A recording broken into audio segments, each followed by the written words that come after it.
Good morning, and welcome to NYU's Alumni Weekend. I'm so glad to see you all here bright and early on a Saturday morning.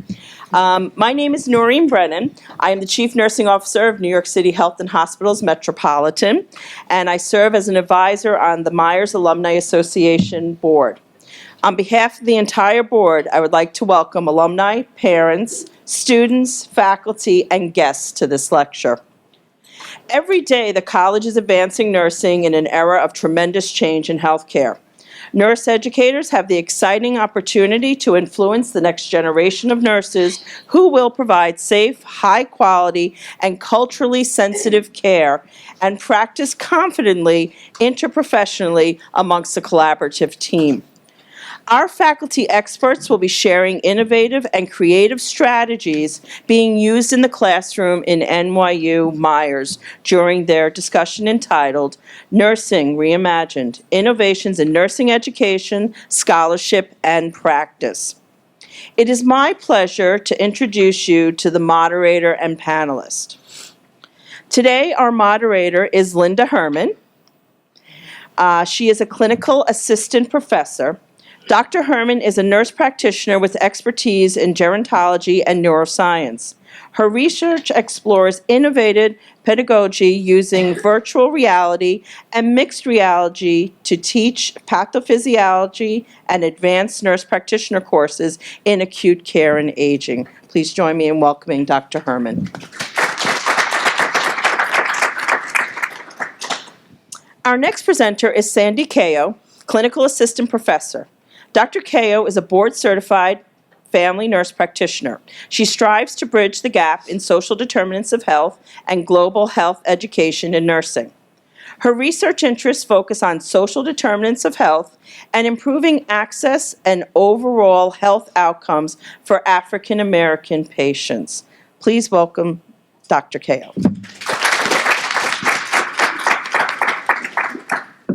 Our next panelist is Fidel Lim. Fidel is a clinical associate professor.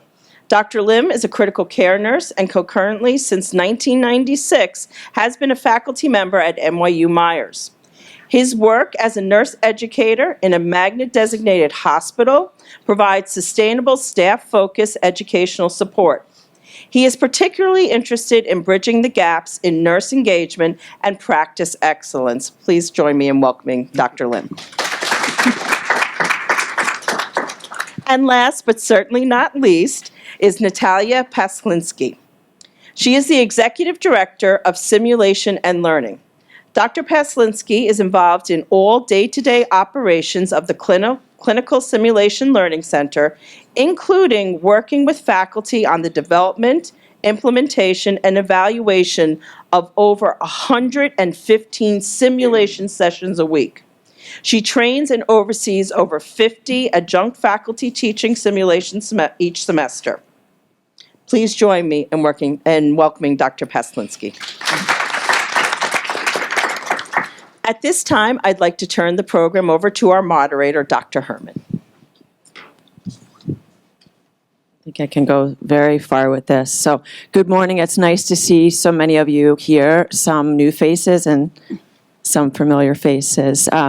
So I think I'm going to set this up for my panelists, and one of the things we'll discuss, and you'll get a flavor of the different ways that we've approached our different innovations and strategies for using technology. Many of us face teaching students that are learning in different ways.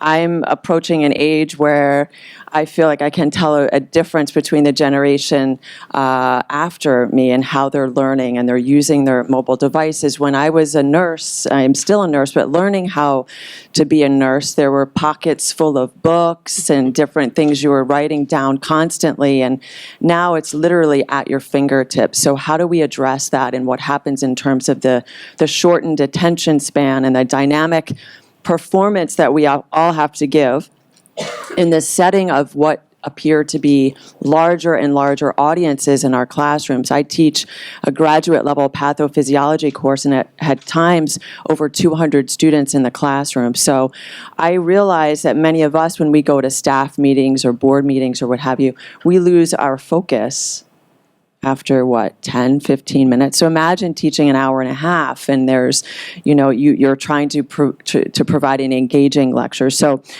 it's our way of providing different strategies in our stories about how we've come to utilize our methodology. And sometimes we use high tech. For example, you've heard in the intro the use of augmented reality, mixed reality. That's pretty high tech. But also, what are the low tech ways? What are the ways we can have conversations with each other? Well, that's really daunting when you're a student.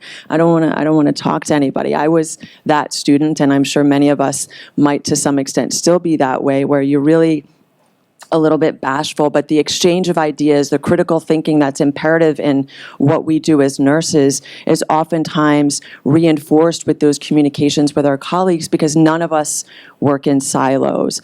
And so I am very fortunate to work amongst my colleagues with the expertise in their various areas of their strategies and how they've come with their stories about what prompted them. We all have a story using our technologies, whether it be high technology, low technology, to promote an engaging educational environment for our students. So, Sandy, I'll start with you. Okay. So good morning, everyone. Just want to make sure this, okay. So I just want to give a little bit more of a background. So I've been a nurse for the past 11 years. My background was mostly bone marrow transplant, hematology, and oncology. And I've been a family nurse practitioner for the past 5 years. And so working as an FNP, it was essential for me as I explored academia. And I've been teaching for the past 5 years full-time, and it's a true passion of mine. I teach in the undergraduate program. I teach one of the first sequence courses, which is A&E1. It's the Introduction to Nursing. It's a foundations course. And I teach the leadership course, which is their final gateway out before they are transitioning into registered nurses. And then I teach a middle course in the second sequence, which most students will tell you is not always their favorite course, but at the end of the semester, I think they come out loving it. It's the research course. If you're a nurse here, you probably remember that research course was probably not the funnest course that you've taken, but I think we've done a lot of things in our course, and I've worked with Natalie a lot in our integrating evidence into clinical practice course to make it fun, to make it innovative. And so I'm going to be talking today about some of the work I've done with students as it relates to independent study and looking at vulnerable populations. How do we provide culturally competent care for our patients, and then global dissemination and how all that can tie in to a student who is preparing to transition to practice in their last year of nursing, and how much of an impact that really has for them as they prepare in their career as a nurse.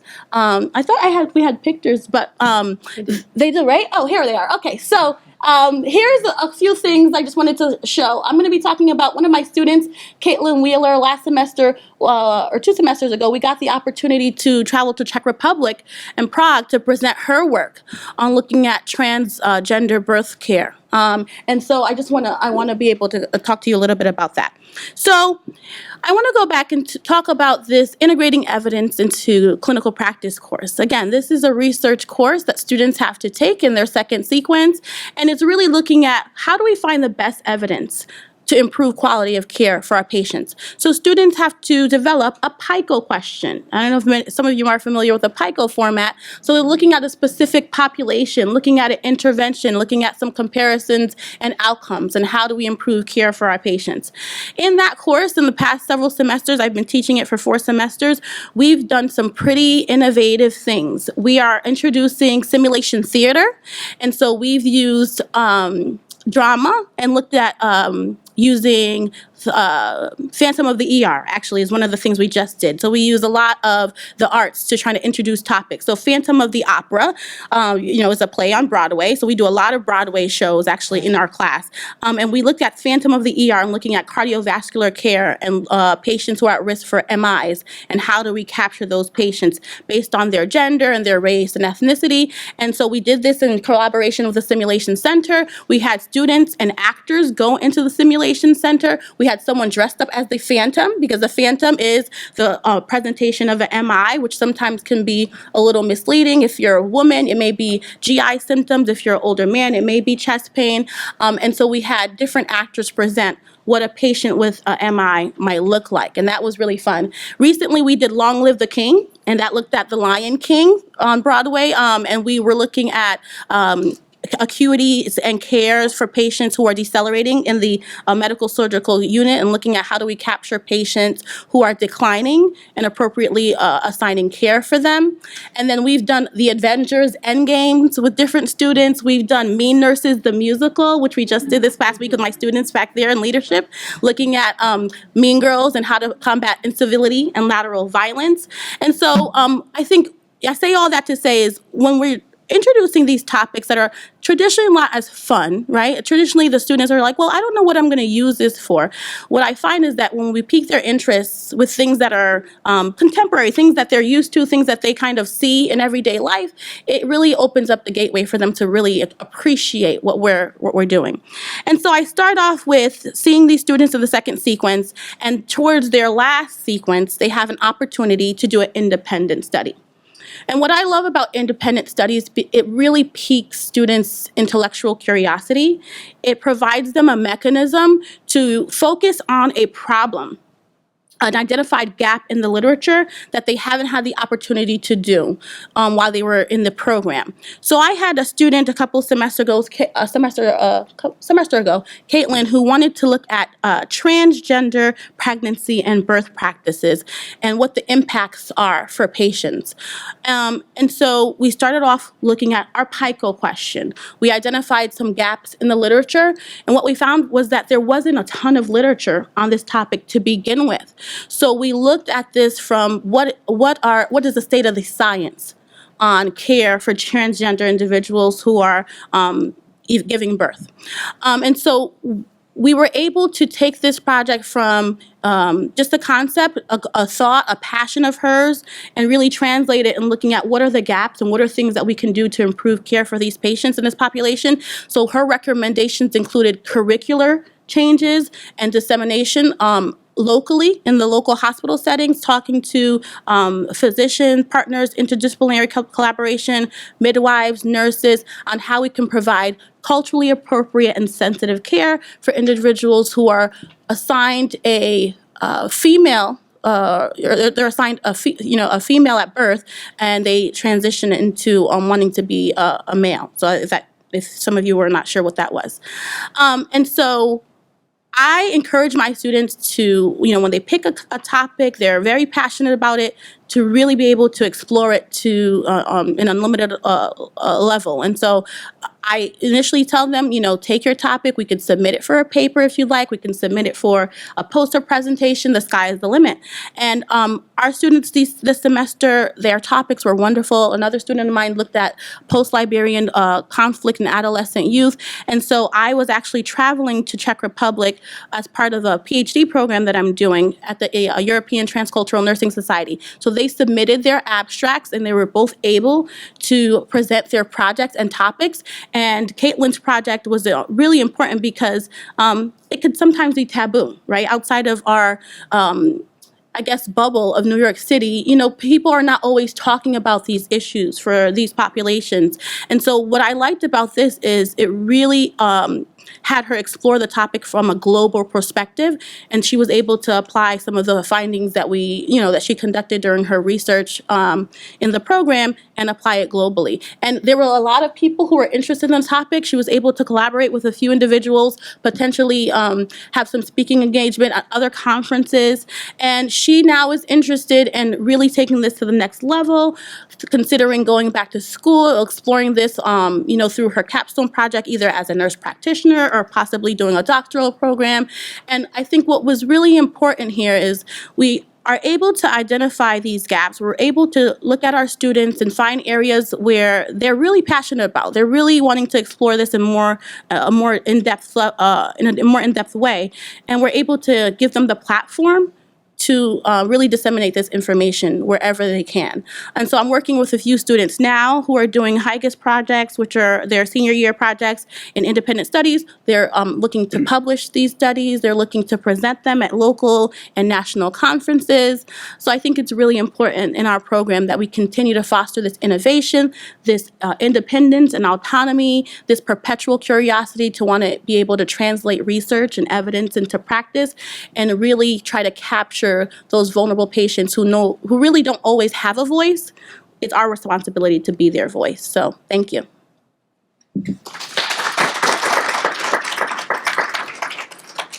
All right. So, good morning, everybody. So, the title of my brief official presentation is Humanizing the Teaching of Large Classes. So, how many of you are faculty members by way of raising hands? So, okay. I went to NYU in 1993. I graduated in 95 in December, and I started teaching. So just by way of background, the program at that time, the first time we had 30 students, we were very, very excited. Okay, the pinning ceremony was in the lobby of 246 Green Street. It was done in 15 minutes. And then we move on. And then right now we have about 300 students.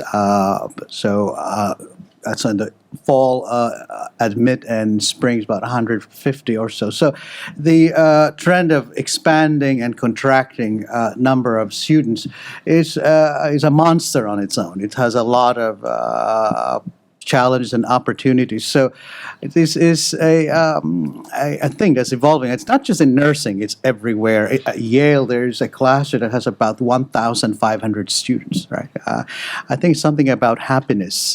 So everybody has different ways of executing this. So in other schools, 50 is a large classroom. For us, it is about 300, 150 in each room. So what does it mean to the faculty, to the nursing faculty who stands in there? And I can tell you, I was not always the way I am now. So I picked up a lot of tricks of the trade, and I'll tell you a little bit some of these challenges. So, and I did have a picture there, so I want to illustrate some of the activities I do using you as, this is a large classroom here right now. In fact, the first question I asked, so I got that from Adam. Adam told me that always ask your audience, how many of you have, and then you put your arm up, and then people kind of follows. And then I do that for those of you who are still in my class. So thank you, Adam, for that. And if the picture comes up, we'll have a little activity. So what are the trends? So, okay, so here's the picture. What are the trends? So, about 47% of people starting the nursing program, about 47, almost half, is between the ages of 26 and 40. Right? So that's a trend. 13% are men, and there's a growing number of underrepresented population that comes to this. So put them in a classroom, and you know that there will be unique patterns, unique things. So because they are older, that means they come to us with lots of experiences. I notice that more and more of my students are expert on a lot of things that I have no expertise about. Okay, medical. I'm talking about medical expertise. How to take medications and how to handle devices, those types of things. So, what are we going to do about that as you teach the new generation of nursing? So, I'll show you some of my tricks. So, turn to the person next to you and discuss what you see on the left and what is on the right and what's different. So, I'll give you 30 seconds. Okay.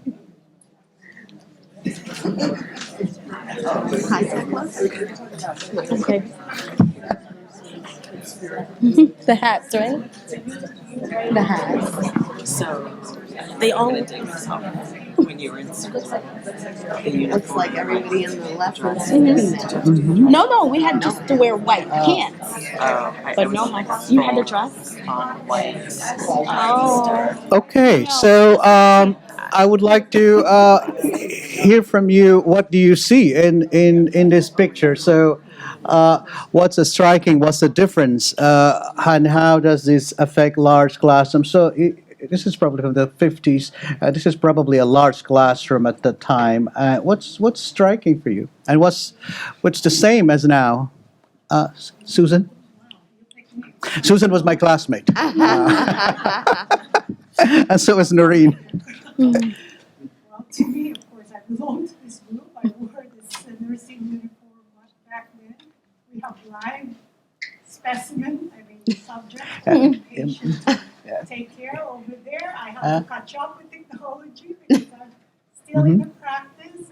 simulation lab was not in my time at that time, but it's here now. So, technology has moved science and practice, and I'm still here practicing after over 30 plus years, still catching up with technology. Anybody else would like to share what they see? What's the difference? To the right, mixed gender, more diversity. More diversity. To the left, all women in uniforms, writing, no computers. Yeah, so having said that, what does it mean in teaching a large classroom? So how do I, as a faculty, would humanize that? And I just did a few examples. So I called Sue by her name. Okay. I tried to remember as many names as possible. Now try doing that in 12 weeks with 160 students, 150. It's very hard to do that. But I run around with the sheet with their pictures, and when the right moment comes, you turn around and you look them in the eye and you say, Maud, so what do you think about this? And Maud says like, how did he find out about me? Well, you actually paid a lot of money for me to find that out. So that's a kind of engagement, or how do you humanize the classroom? I was reading something about other techniques, and one of them is when you are speaking, for example, you have, say, 10 words that is in a sentence. You look at one person per word. So, Jasmine, if you were to teach nursing, how would you do it? So there's that connection. And I read a newspaper article about buskers, people who perform in the subway. And they were interviewing, and they said, you won't get rich from that, one of the performers said. But my biggest thing when I come home after, strumming my guitar in the subway is when I made an eye contact with a passenger.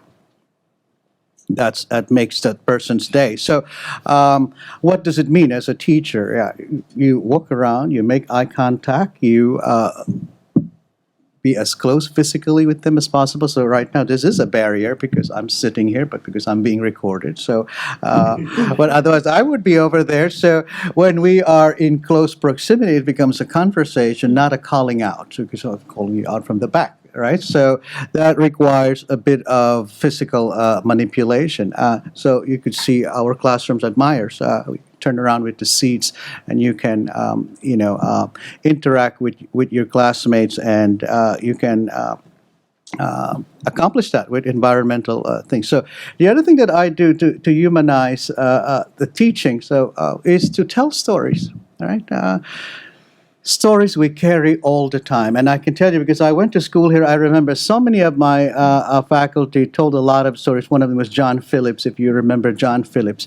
And I inherited from John Phillips my catchphrase that I say a lot in class. So those of you who are still in my class, you can tell them what it is that I say. Anthony, can you remember what I say a lot in class? Can you imagine? Can you imagine? So John Phillips was my teacher. This is pre-internet, education BC, before computer. He would stand up in a large class, about 150 of us. He would talk. He spoke like Garrison Keillor from the Prairie Home Companion. And then at the right moment, John Phillips would turn around, look at somebody and say, can you imagine? And I did imagine. I did. So that's something that I caught up, integrated, make it my own, put my own twists on how I say it, and I hope that I can make people imagine. So, and so I tell stories. So my latest story was about infection control, a new nurse doing central line dressing. She had false eyelashes on, and during the procedure, she took off the old dressing, she put on the mask, and in the process, pieces of her false eyelashes fell into the exposed central line. Oh, no. Now, if I will recite you the 56 steps of changing a central line, you won't remember that, but you will remember the eyelashes. So that's the kind of way of engaging that I do. And there's a lot of different things that I do. I walk around. I take attendance. That's another thing that's been proven to improve engagement. If you take attendance, I mean, you take an earnest interest in your students' arrival or going. So I use technology. I'm not opposed to it, but imagine if one day you walk into a room and their computer is broken and PowerPoint has just been canceled. So what should we do about that? You have to rely on physiologic technology. But anyway, I like now and then I ask students to Google something, especially an image, and have a conversation about that just for 30 seconds. So it makes them, engaged. And finally, I'd like to say in closing that David Brooks wrote this in the Times, saying that we learn the most from people we love. So the task is more than just teaching, but rather to make our students fall in love with us as teachers. And you probably have a lot of examples from your own education. Somebody you went to school for, not because you have to, because you wanted to be there, right? Warm up those seats and learn together. So that's how I reimagine teaching large classroom and making it humanized. Thank you.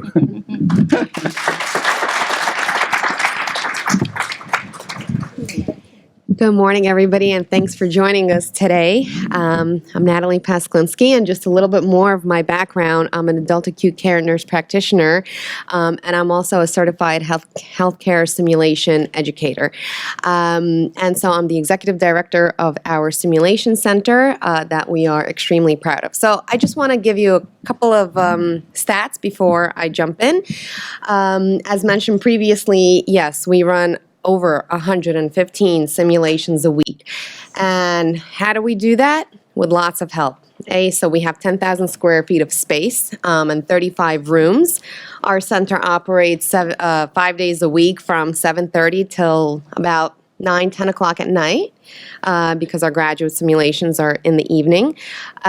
We have 40 to 50 adjunct faculty at any time in the semester that we train and prepare them for simulation teaching and ongoing faculty development and evaluation to ensure that they're teaching with an open mind. And back to what Fidel was saying, the love, we make sure that our simulation center is a safe learning environment for our students. Because if you don't feel safe, you're not going to ask the question and you're really not going to learn. Right. So, with that said, I'm also very proud to say that our center is accredited by the Society of Simulation in Healthcare as a center of excellence in simulation education. And that was quite a journey and a lot of work for our team. But we collected data and numbers for this accreditation, and we were floored. It turns out that over the past 2 years, each year, we've accumulated over 75,000 student learner hours. So we calculate every time a student comes in, how long they're there for, how many faculty are involved in teaching. So just to show you how much we do in terms of numbers, it's a lot. With that said, we listen to our students and we listen to what they need, what they want more of. At the end of the semester, they have an opportunity to fill out an evaluation, but we also have a suggestion box that they could just drop off whatever they would like. And so I would say that over the past year, we've had more student group interest and engagement within simulation. So one of the topics that's really important is LGBTQ healthcare, right, and access to healthcare and transgender care. And our students, especially, this group kind of took a look at the curriculum and said, we don't really see much of this content across the curriculum, right? So how can we address this and what can we do? Well, the Simulation Center is, I think, a perfect place. And not only to expose students, but, to help them retain the content and the knowledge. So our simulation educator, Catherine Marks, developed this LGBTQ simulation in healthcare where it was a simple simulation in terms of, you have a patient and it's a transgender patient coming into the ER, right? So how are you going to address this person? Does anybody even ask, well, how would you like me to call you? What are your pronouns, right? To introduce our students to something just as basic and as simple as that.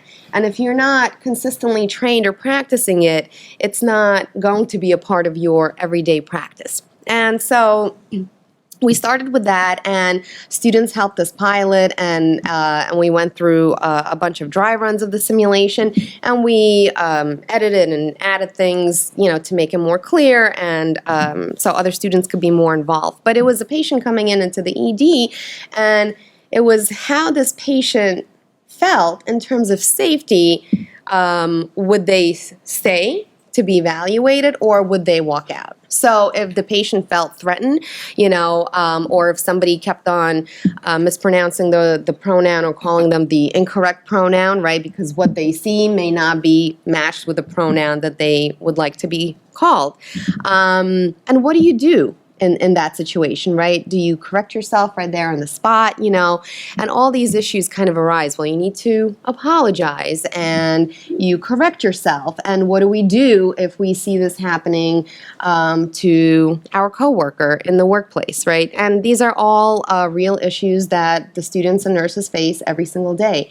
And they were really appreciated that we created this experience for them. And taking it a step further, we are actually going to be involving this coming semester pharmacy students from LIU, and we are running this as an interprofessional educational experience. So IPE, interprofessional education, is very, very important, and we're trying to collaborate and partner up with other schools. So LIU, School of Social Work, dentistry, medicine. The more, the better.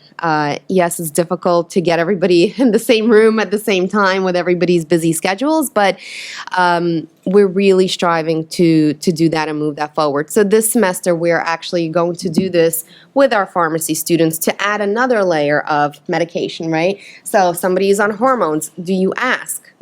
Our students don't even know the basic questions to ask for this population. So we want to ensure that we're training them safely to give safe and good quality care to all our patients. And again, this starts with simulation.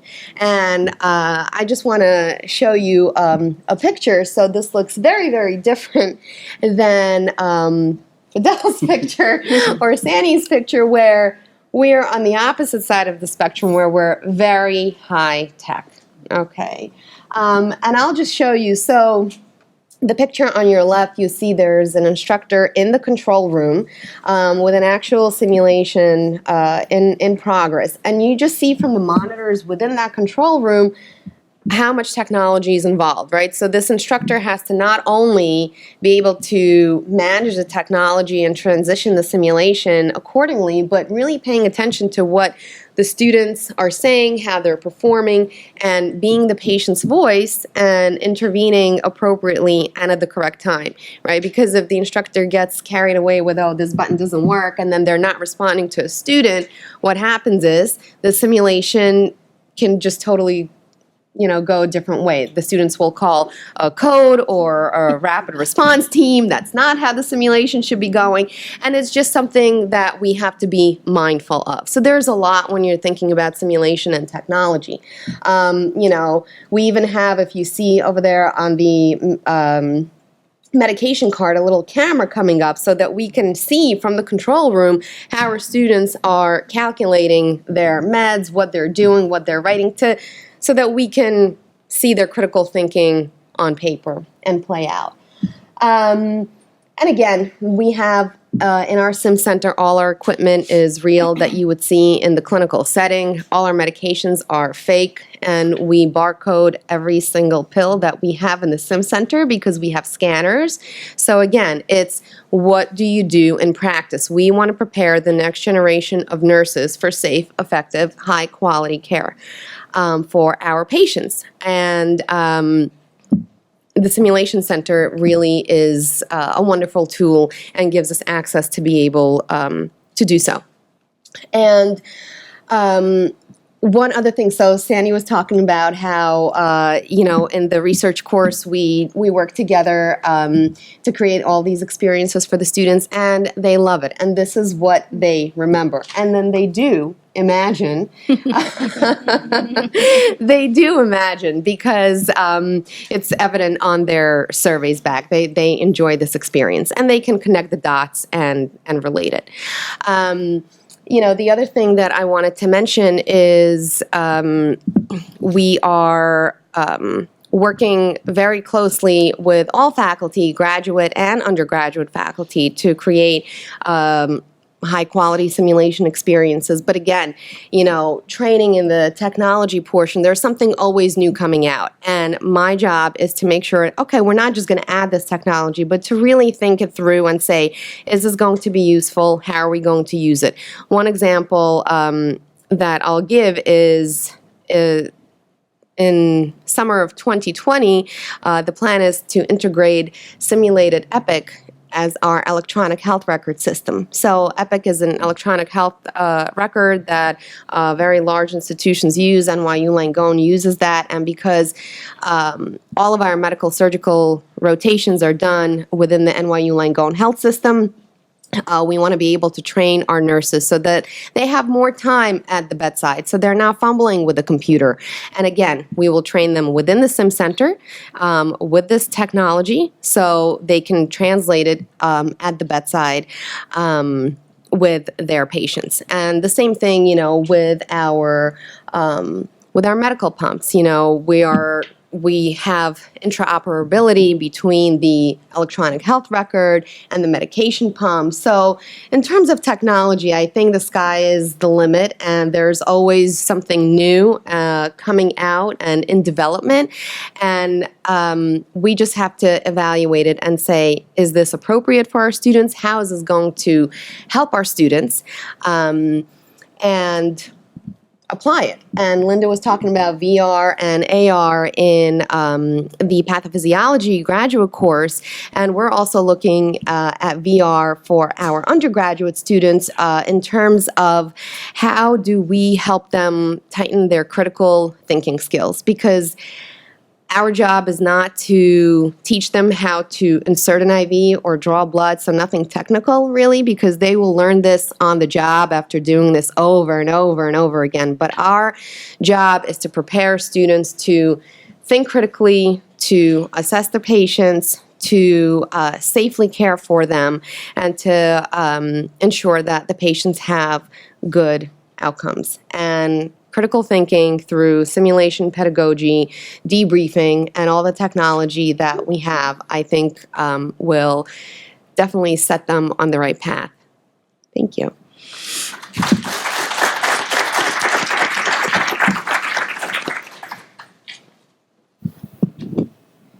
All right, that was wonderful. I think it was a very nice, seamless integration of all of our areas of exploration and the use of sort of these higher technology and sort of the lower tech. And I think for all of us, it's trying to find the balance with utilizing such sophisticated equipment and yet trying to instill in our students and each other the value of critical thinking. And how do you approach being present in those scenarios when you have so much technology, but still being able to communicate with someone in those tender moments of whether it's, how you're identifying, as a transgendered individual at the end of life, how you communicate that in a very sensitive way. So I think we all are somehow, I would say, based on what I've heard, just very gifted in finding that balance.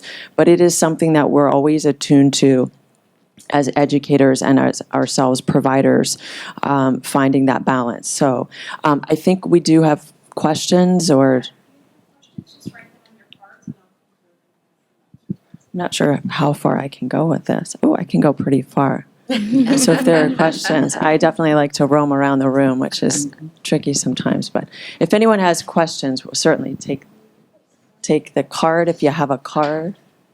Your card's blank. I'm nervous. We'll have you use that if that's all right. Thank you.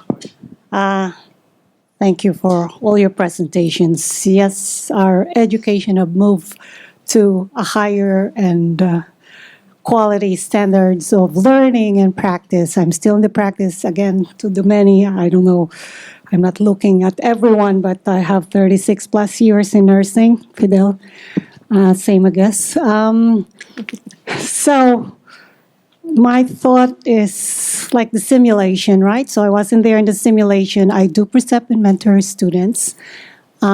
Critical thinking is very important. And again, it's not NYU students that I precept. I get other students from other institutions. So it's just interesting to know if there's comparative study of the students right now being taught in a simulation lab and their experience coming in, as neophytes in the clinical practice or in nursing profession. How did it express? Is there like a better knowledge or a well-equipped skills, everything that they come into the practice and they say, oh, I've seen this, I've seen all hemodynamics, etc., but it's all in simulations lab. But now reality comes in and it's different. And also, we still have nurses that are still in practice in my number of years, but they are not well equipped and well educated in technology. So they'll say to their newbie and say, listen, has been happening in this number of years. This is what we do. Forget about that. This. So it is a lot of challenge. But me, I have to catch up because I teach students. I precept them. So I said, listen, evidence-based, bring me something. Let's discuss and let's see how it improves our care. Yeah. So a couple of years ago, there was a large state board of nursing study, the NCSBN study, that compared 10, 25, and 50% simulation in various schools. And our school was one of the schools that participated in the study. And we currently do 50%. There is no other school that does this anywhere that I know currently. Was that? Hopkins? Okay, so maybe that's the only other school that does that. But besides Hopkins and us, then there is nobody. It'll be interesting to see in the future where this is going to go, whether all the states are going to mandate same amount of simulation time for everybody to sit for their state boards, because in graduate education, simulation practice is not counted toward their hours in order to sit for their national certification exam, where undergrad is.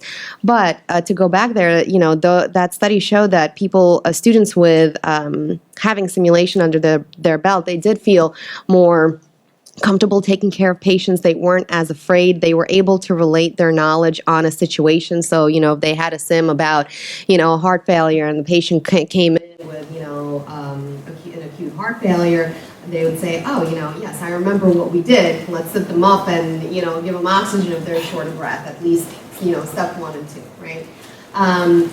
So there is definitely critical thinking that is strengthened and more, they feel more ready and prepared, and they're not as afraid.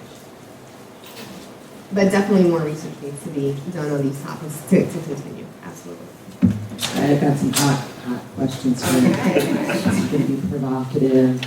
All right, maybe.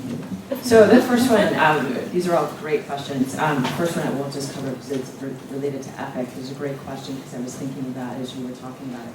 So the question is regarding EPIC training, and will that sort of count, if you will, when, a big glitch when folks get their new jobs at the hospital is EPIC training. So will there be some sort of crossover with the training that they might see as a student, and how would that translate? Is that sort of accepted at the hospital if they were to go? Sure. So currently our students go for EPIC training at the medical center. This is set up through our college, and they all get trained. And Eileen used to do this for us for 15 years. But training, they're still going to go to the hospital to get trained. The idea of EPIC in the Sim Center is they can navigate the system easily and with fluidity and not be stuck and not waste time figuring out what's where's this button, what's on the screen. However, they, as nurses, and just to give you an idea, which I didn't know this before, but when you have a simulated environment, even in EPIC, it's not just a copy of what the nurse sees in the actual EPIC environment in the clinical setting. So it's not just a simple copy of that. The screen is going to look a little bit different, and they won't have maybe access to every single thing. It depends how much they will build out EPIC for us, but they will still be trained. Our EPIC is not going to cut that out for the nurses, because there are other things that they'll have to do, and especially, I'm sure they're going to be working on different specialty floors, and each specialty will have their own thing that they'll need to be trained on. Yeah, I imagine there's a cost aspect, and the platform is one thing, and then the way it's carved out if you're in a surgical subspecialty, medical, or what have you. But I think at least it gives the students the visual exposure. We've all been in that position where you see something and there's that moment of like, you're overwhelmed, regardless of how much we think we're high tech or tech users. So next question, related to clinical experience of students. So the question being, would it be more beneficial for our students perhaps to have clinical experience, simulation, some sort of interface with patients in these environments during the first year? It seems like our curriculum has it perhaps tucked in later, which could be, when compared to other schools, we're maybe not doing as much, perhaps, in getting students exposed earlier, if you will, in our programs to these clinical scenarios. Sure. So actually, our students start clinical in their very first nursing sequence. So once they get into nursing, if they're on a Monday and they're Group A and lecture's not on a Monday, guess where they are? They're in a clinical setting, scared. It's in junior, they're talking about freshmen. So we're talking like a first year nursing. Yeah. Well, they need to do their prerequisites before they get into the nursing program. But they do, but NYU, all the other schools we looked at, they gave them some practical exposure in not just simulation, but hospital setting. Obviously, it was not the same as what they would do after they get their credentials. And for a lot of people, that's a decision point where they either like, yeah, this is what I really want to do, or no, I really don't want to do. So to delay that encounter for 2 years seems problematic to me, and it is unusual. So I believe that when students are admitted, traditional students, into the four-year nursing program, they have advisors and they have seminars throughout their time to expose them.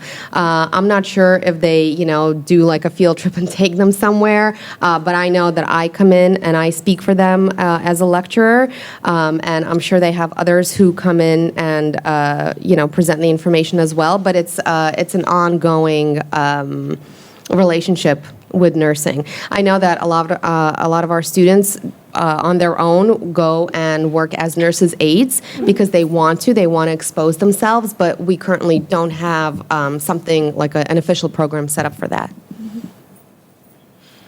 Yeah, and I think some of that in terms of looking at other curriculums, there's a progression, an academic progression, where students have to meet a certain academic requirement to progress to things like health assessment, which then allows them to go into these clinical environments. So our program perhaps is different in terms of its structure, but usually it's also a matter of guaranteeing sort of the integrity of the student that we're sending into these sites, because it's very, very competitive. Maybe, folks that aren't in the academic environment don't realize, but it's becoming very, very difficult to place students in clinical sites. It's very competitive, and some schools are actually paying healthcare institutions to take their students. So guess who's losing out? The ones that aren't paying. So, and as you understand, when it comes to graduate education, where you have physicians in a residency program, that's subsidized by the federal government, we're really competing with some of these slots when you're doing, in this example, advanced practice, and you're trying to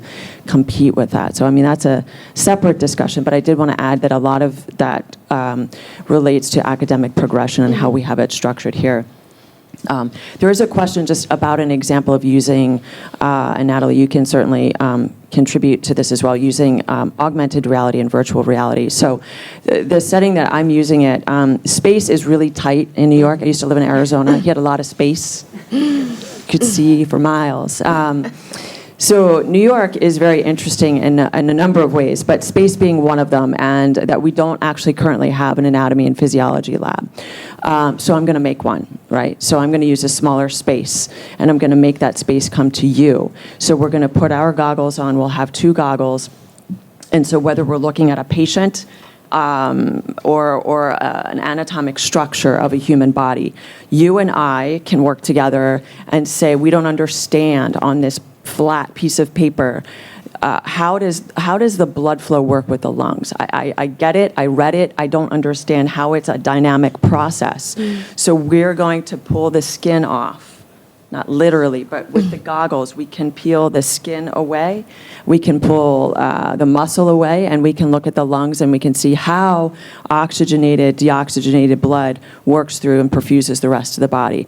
In a patient scenario, you and I can also, if we're sitting, our patient is sitting where Eileen is, put our goggles on, and we can approach her, and we can talk about, because we don't work in silos, what do you think is going on, and not really to look at you in the ominous way I'm looking at you now. But when you're in a clinical scenario, hopefully you're not by yourself. Sometimes you are, but we can work together. I can also take my goggles off, and I can ask you questions about what you're seeing, either as the anatomy specimen or as the patient. Well, did you ask this? So it's a different skill set when it's almost artistic spin on a very scientific project. If you've got the lens and you can see my anatomic, sort of this holo-human, this is the software I'm using, but I'm going to ask you, because you're my eyes to her, and I don't have the ability to see that, but it also allows you to say, well, I remember being prompted to ask about this, and now I'm getting the visual of something that I'm not seeing. So it's actually really, really interesting how we can do that. So those are the ways currently. So anatomy lab, when I have no space, bringing it to the students, we can all hook up to the system, the desktop system, and we can all see what the 2 of us are doing and learn from that in a safe space. And I think the idea is to create that safety. It's very hard to convey to students in a non-lab environment that this room that can accommodate 200 people is our lab. But I try to make that very clear that it's safe. It's daunting when you're a grad student and you just want to get in, get out. You don't want to talk to anybody. I get it. But we'll work together in small groups to be able to look at an image and learn from each other, and that sort of breaks some things down. Next question. So hopefully I was able to, I don't know if you want to add to how you're using VR, if that's different. VR and AR is the future. If you YouTube holoportation, you'll be floored. And I think this is where the future is going to be going. So it's, everybody's in their different physical spaces, but virtually everybody is in the same space in 3D as if you were actually there. It's amazing. I have definitely consumed the Kool-Aid related to the VR. Yeah, I'm actually, and so, yeah, it's really exciting. I'm working very closely with Microsoft and company Pearson, who's just been merged with another company, but it's getting bigger and bigger. And this is definitely the way of it, just because of the cost associated with maintenance of the mannequins and the space required to have such high fidelity equipment. So this is actually, just remember, you heard it here, what is it, October 26, 2019, NYU. All right, so I think this for you, Natalie, I'll let you hydrate for a second. If you could describe the sim theater process. So do you utilize a flipped classroom? Do you present the students clinical scenarios? at the time they're in simulation? Is it before? Do they prepare? So I'll have Sandy help me out on this, but I just want to say that, simulation is not about, maybe 10 years ago it was, all right, let's do simulation. What do we want to do? Let's give them the most complicated, difficult case and throw them in without preparation and see if they sink or swim. That's not conducive to learning. It just makes everybody anxious, thank you, and nervous, and we went away from that. So for every single simulation, we always prepare students. They get materials 2 weeks ahead of time. They always have to submit a pre-simulation assignment for preparation. So that's one way that we prepare them. And working together closely with faculty, this is something that's not just, well, next week we're going to do this. This is something that's introduced. It's in the syllabus. It's in the beginning of the semester so that everybody is well prepared for students and faculty. So yeah, and just to add to that, for example, when we did Phantom of the ER was one of our first projects. We sent out reading material to students a week or two in advance, so they were able to look at what we were really trying to address in terms of atypical presentation in the emergency room. And so students understood that piece, and then we also created the scenarios where we had students involved as well. So if a student was interested in acting, if they had any acting experience, they could also be involved in the scenario. Most recently, when we did Mean Girls or Mean Nurses the musical, we actually incorporated Bandersnatch from Black Mirror, where the students could poll live and make a decision on where the scenario would go. So as the nurse and the PCA are talking, the scene is paused live in the classroom, and the question comes up on the screen. Would you want the nurse to explain themselves, or would you want them to go call the manager? And students vote live, and the highest percentage of students who pick, like if it's going to the manager, 68% chose that, then the scenario flips and goes in that direction. So that's the in-class version where we flip and have two different scenes. We bring in some material from simulation, have it live in the classroom. The other version is when we have a break and we have 3 periods where students rotate in groups of 15 to 20 in the classroom. And we actually took a page from Sleep No More, the interactive theater where students could walk around and engage with the patients, engage with the actors as well. They can touch things, they can be really as active as they want to be. And so both have worked very well, and students really did appreciate it. And I think, again, yesterday, if you are familiar with the movie Mean Girls, on Wednesdays they wear pink. Traditionally, our leadership classes on Wednesdays, but it was on a Friday, but we all wore pink, so that was nice. We had T-shirts that had lines from the movie, and it's like, if you're familiar with Mean Nurses, it's like an incredible pop culture. I didn't even think when I was watching it, Mean Nurses, did I say Mean Girls? Mean Girls. But I didn't think it was a big deal then, but it's a huge deal now, and this was a lot of fun, and students really appreciated it, and it was such an important topic, looking at incivility and lateral violence and bullying and the impact on the nursing workforce, and I think students really appreciated that, and they all have to do a reflection, a paper, a few pages, and a debrief as well, so. Thank you. I think one more question, is that, or am I wrapping it up? I'm getting the hairy eye. Okay. So this is for Fidel. Bum, bum, bum. This is my Miss America question. If you were to meet with Donald Trump. I'm just kidding. All right, so I'm gonna just, so engagement is essential. This is a person who teaches online. I'm trying to decipher with my own vision here. Are there any thoughts and insight on that you can share regarding engaging online? So this is we're talking about high tech. So how do you promote sort of this engagement with online? A good question. I have never taught online, and last night I was reading a phenomenon called online disinhibition. That means that people who are anonymous, which is the antithesis of teaching live large classrooms. So in the online environment, people could be disinhibited and do or say or type or text hurtful things to one another, something to that effect. So I don't have any experience, but if I were to do it, I would do a synchronized. There's faces, and we can actually see one another through some virtual manner. Can I just jump in on that? So I teach in the doctor program, and it's an executive style program where you meet once a month and face-to-face for 3.5 hours, and the rest of it is online through forums, blogs, whatever you want. So I think to keep that conversation in the forums and blogs open, fluid, being receptive to what the students are saying,